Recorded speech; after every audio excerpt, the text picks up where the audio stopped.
working inside here today. Just about went down to the river, but I'm too shy on time, and it's going to be so soggy down there. All this wet snow dumping down. I got a bunch of voices that I'm going to make sure get heard today. And I'm going to really try to bite my lip right now because I'm so angry. I'm so pissed off, and I seriously want to fight so bad. Frustrated? I don't know why. It's frustrating to see so many people comply. It's frustrating to see so many people. Yeah, it's just so frustrating. It's a time of year again, just like I mentioned earlier. It's Christmas time. All the malls are jam-packed with people, shoulder to shoulder. All of our major food outlets, grocery stores are jam-packed with people, shoulder to shoulder, fondling and handling all of the food products, taking some, breathing on all of it, and putting some back on the shelf. And not being checked for some virus before they come in to where all of our food gets distributed. I had to go to Walmart the other day. Walmart, 95% of the shit in there is dog shit. And wall to wall, shoulder to shoulder people. Meanwhile, people can't go see their relatives that possibly are dying in the hospital. Some countries are cautioning people they can't have how many people inside their homes as a gathering? The bullshit that's going on. I just cannot believe how many people are bending over and spitting on their own butthole for this. It's amazing. It's amazing, Jimmy. Even the goats are pissed off. Listen to them. I better let them out. They're not going to shut up. Come on. Come on. Anyway, I'll bite my lip there. And take note, I didn't say anything against any pandemic. I didn't say anything against any virus. What I am pointing at is the absolute insanity and the poor leadership.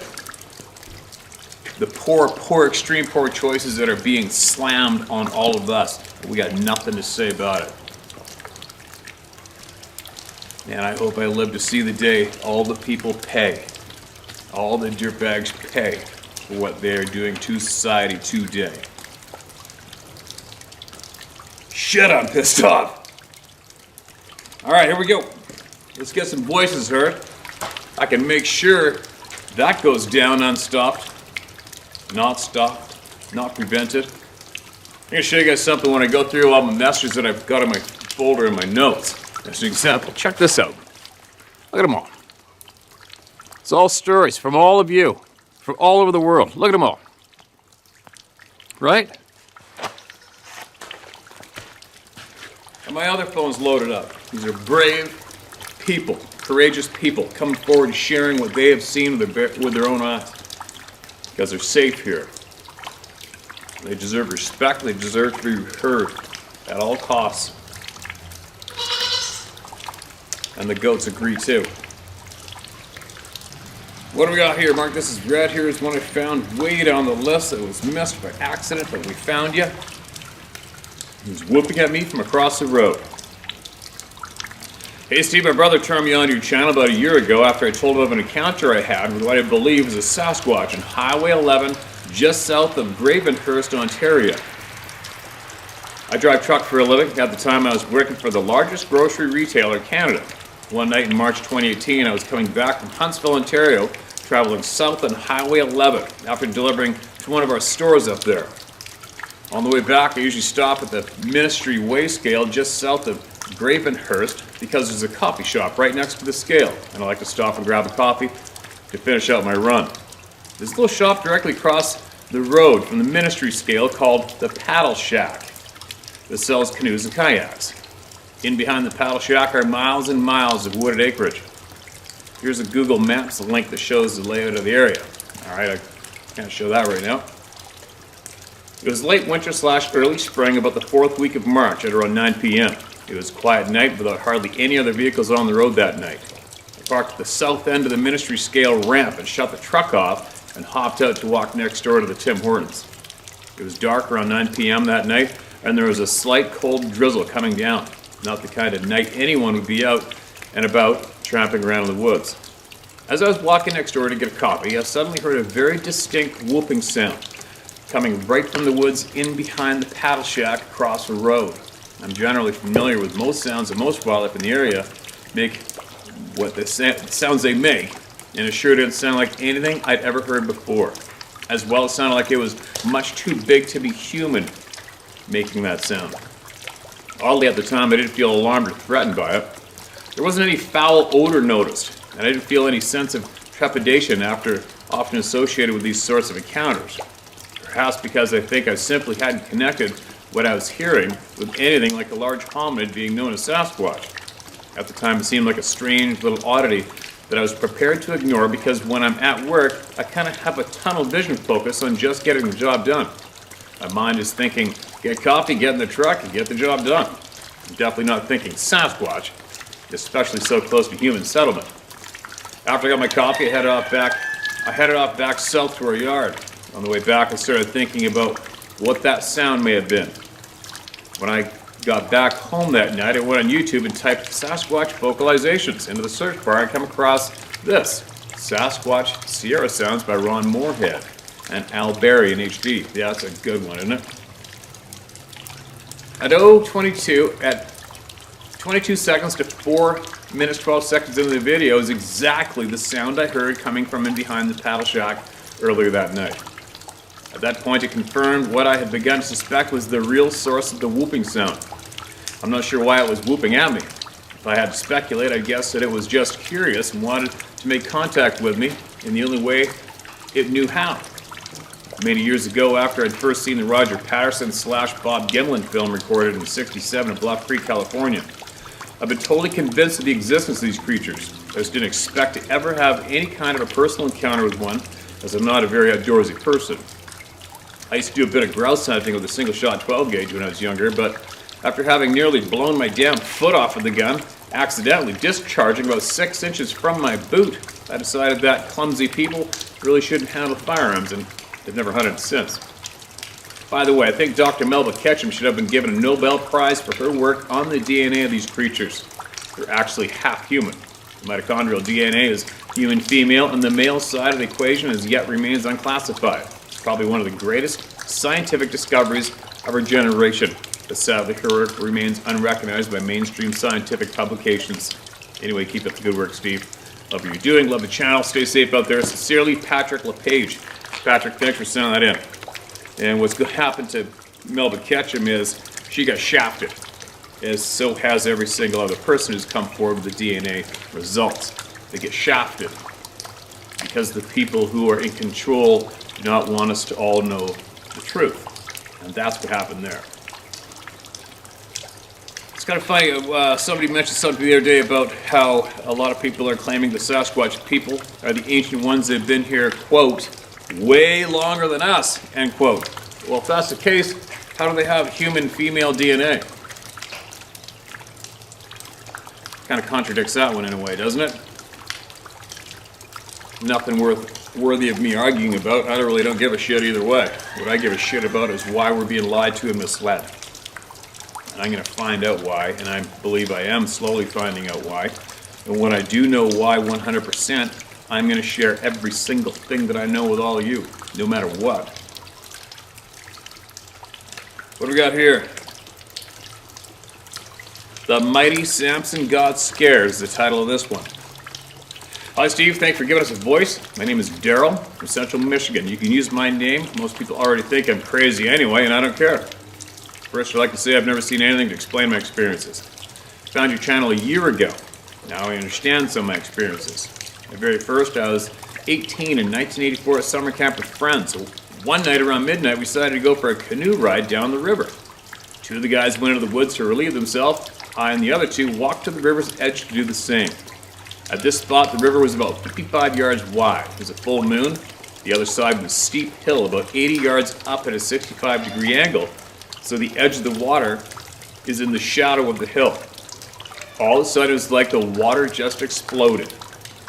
We froze, not knowing what was happening. Then we heard this thing running up the hill. It knocked down 3 trees. It covered 80 yards in about 4 seconds. No human could do it under a minute and a half, but what I remembered most was hearing this thing breathe. It seemed like it had lungs bigger than myself. The next morning we went back to look for prints and broken trees. We did find one print, but it was no bigger than mine, size 10. We went to the camp library to look up prints. The only print that would be close is a grizzly bear, and in Michigan we don't have any, so we just put it out of our mind. Years later, my wife and I were living in Battle Creek, Michigan. Our home is surrounded by hundreds of acres of swamp.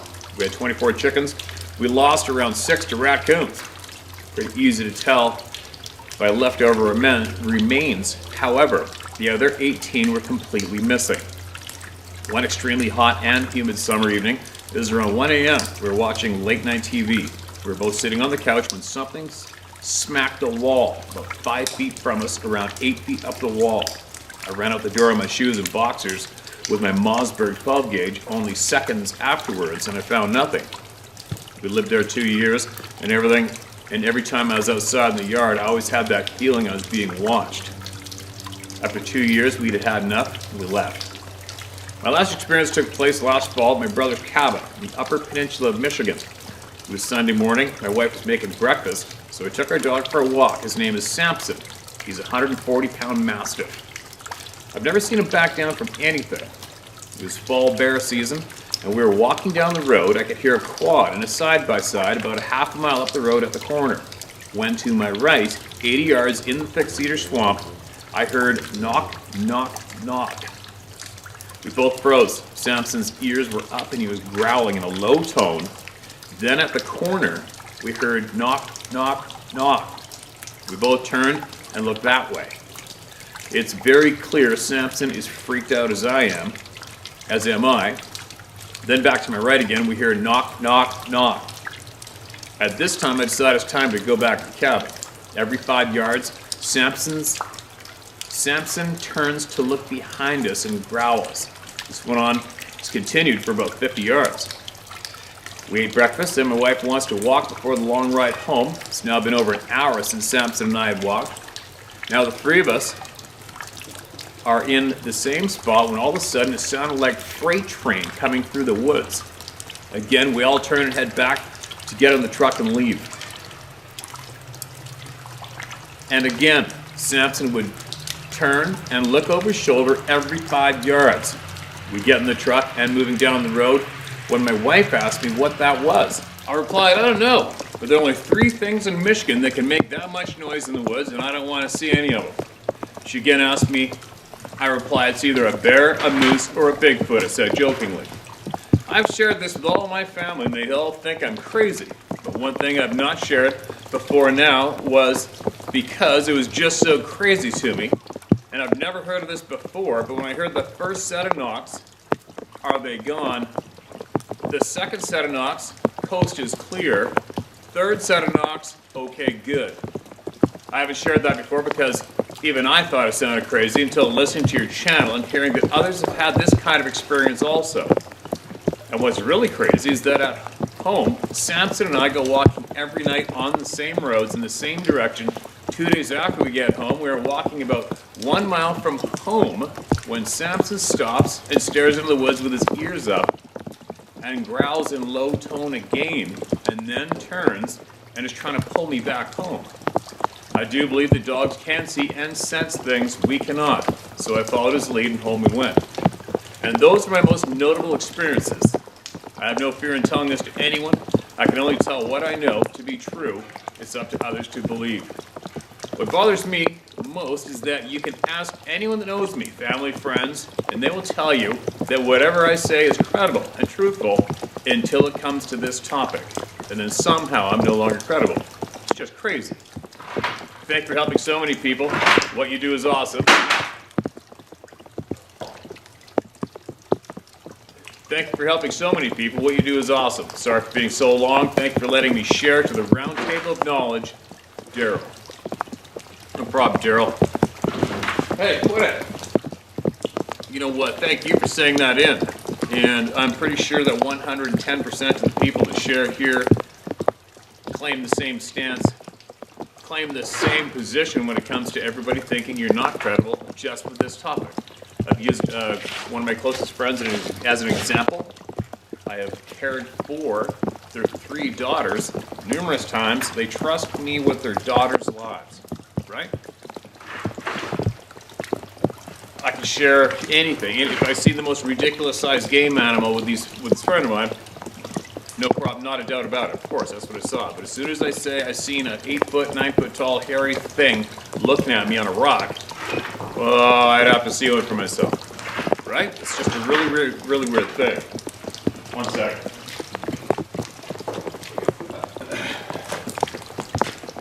But anyways, once again, the UP, the Upper Peninsula of Michigan. I got some good close friends of mine have a hunting cabin up there. And obviously from all the emails sent in here, there's a shit pile of stuff going on in the UP in Michigan. Big time. Thanks for sending that in. You know, you say it's awesome what I'm doing for everybody. Everybody's awesome for what they're doing here. And that's 100% of what makes this place what it is. It's everybody like you. What do we got? Okay, this is a screenshot sent to me from the comments section, I believe. It's usually what this is. My hunting, this is from Viking Robot. Probably a YouTube handle. My hunting partner and I had 2 experiences with Sasquatch, including getting good pictures of the footprints. Our experiences were a couple of weeks apart, yet it did not keep us from going back into those mountains. We've been back there several times since and haven't had any more encounters there in 15 years or so. Pretty wild how there is talk of this sudden fear or dread feeling, but has anyone else felt a sudden calm feeling? Not just calm, but a euphoric calm, like dopamine rush. That's the feeling I had twice after both experiences. There is one spot I walk through in one of my hunting spots, and every time I go past there, I feel uneasy to this day. Not sure if it's just the terrain or if there's something lurking up there. That's the end of it. So, if you are listening, it would be great if you did email us in your 2 experiences and the feeling of calm. I can tell you with confidence, I've heard that numerous times. I heard it directly. I was actually with John Bendenegel, who's passed now, rest in peace. And I was with him when a man was telling us about having a face-to-face encounter with his rifle. And it was a 30-06. He had the scope cranked up to 8 power, and the Sasquatch, I think he said, was only like 20 meters away from him. And they stood there having a face-to-face for quite some time until his partner came up. But anyway, getting back to why I was mentioning that was because he said that all of a sudden he had an absolute calm feeling. He felt absolutely calm, like everything's going to be okay. So that's very interesting. But obviously, if these things can impose fear, dread, terror into your souls at will, obviously they should be able to do the exact opposite too, right? Sounds like they have. It's a very interesting skill. I'd like to learn more about those skills that they have myself. Anyway, thanks for sending that, or thanks for making that comment wherever you did it. And we're gonna move along to one more. What do we got here? Mark it as red. Oh my god, I almost forgot something too. So the author of Raincoat Sasquatch, I believe. Hey! Quit it! Well, the horse just about killed a little goat. Alright, I gotta go solve this.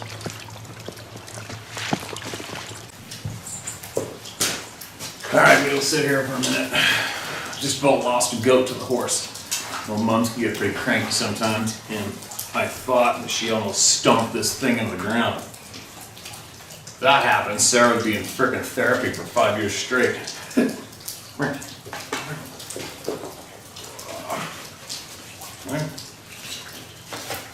You almost got squished, eh? Huh? Anyway. Yeah, the author of Raincoat Sasquatch. Raincoat Sasquatch, I believe. Sent me 2 books while I was away, and I keep forgetting to mention that. I'm going to share more on that soon. Let's have to contact that author again. He sent me 2 books but I believe he had some specific things he wanted me to share with all of you. I wanted them or two of them or something. So I'm going to get back to him, and then I'm going to get back to you guys with that. But I wanted to let that be known to the author that I got your books. Thank you so much. Appreciate it. And I believe I already had the larger one of the two. Packed away from our move still, but I'll have to go through everything I got. But I'm going to get back to you shortly, find exactly. Remember, I think you wanted me to share something specific, I think. We'll touch base on that shortly, all right? Now, what do we got? What we do know versus how do we get to know? Thank you for thinking of a way for us to talk about these beings we're sharing this world with. So far, we've been able to describe many similar personality traits like ours that we share. Like some are curious, angry, solemn, indifferent, introverts, callous, malicious. Some we've never seen, I'm sure. We've caught the tree peepers, stealthy ones, loud ones we only feel or sense, cloakers. It's not worth the time to try and catch one. But what is worth our time is finding a way to communicate with them. We have done this with each other throughout history, with others who are different from ourselves, whoever we are. So far, we know they communicate amongst themselves, right? They have relationships with each other, right? Family units, right? Mother, father, sons, mothers, woman, daughters. They must be born and die, right? They kill to eat. Where do they sleep? Why are they not social? Do they have a leader? What do they believe? When I look into the eyes and face of the being that Bernard de Dois de la Cruz captured in his photo, there's a conscious, living, breathing, thinking man. I want to find out from him why he and his kind have been made to be a secret. Who decided that for us? And why is there a fear towards becoming acquainted with each other? Like in most cases, I believe this task is going to happen between the women of these races. My seventh grandmother lived in an area with Indians and became friends with the women of the tribe, learning how to weave baskets that she sold at the market upriver when they went to barter for supplies for the winter. This is a good thing for the whole of the community when the whites moved in around the Indians. This was a good thing. So how could it be for these beings who are being moved in on by all of us? I really don't hear too many women sharing other than of being an unwitting witness to the situation. I've had a few experiences and lived amongst them for about 4 months when I was 18. I always felt like I was being followed and watched. I tried to catch them but never did. They once walked by me while I slept outside within 5 feet of me. I found this out after waking up and walking onto the road and coming up on 2 sets of footprints to my amazement. I started chattering like a parakeet with excitement. This happened on Sixes River Road, Sixes, Oregon in 1975. They were everywhere. My last experience, I believe, was a warning to leave, and that we did. I've listened to hundreds of audio tapes of Bigfoots and haven't heard anything like what I got privy to that night, though. It was male. When he roared, it was so terrifyingly loud, and it sounded like it came from a barrel. It sounded like it came out of a barrel with such force that I froze. I didn't breathe, blink, think, move, nothing for minutes. I waited to be killed, but nothing happened. I mean, no sounds of retreat, footsteps towards the cabin, or away, ever, but it was so close that if there wasn't a wall between it and me at that time, my hair should have blown over my face from the back of my head, from the air that was expelled from that roar. 5 minutes or more later, I whispered to my friend as best I could, "Did you hear that?" He sheepishly replied, barely audible, "Yes." We left at daybreak the next morning. We were homesteaders and loggers. We were homesteaders and loggers were burning down cabins it found. We had been there 4 months without events, with no events near our cabin until then. So, thanks again, Steve. Just thinking maybe us females can step up and talk about our experience while hunting and filming, etc. My name is Ladima, and I've known this from 18. I'm now age 64. There you go. Thank you so much for that email. And you know what? Well, who knows? Maybe you're right. Maybe you'll be the one. Maybe you'll be the one to go out and pull this off. Who knows? proceed with caution, right? Loggers burning down cabins. That kind of sucks. There's definitely no way of living free on this planet anymore, currently, is there? But anyway, I got a lot to do. I got to get my butt moving. I got a lot I'd love to talk about. I got a lot on my mind currently today. I should probably leave it at that for now.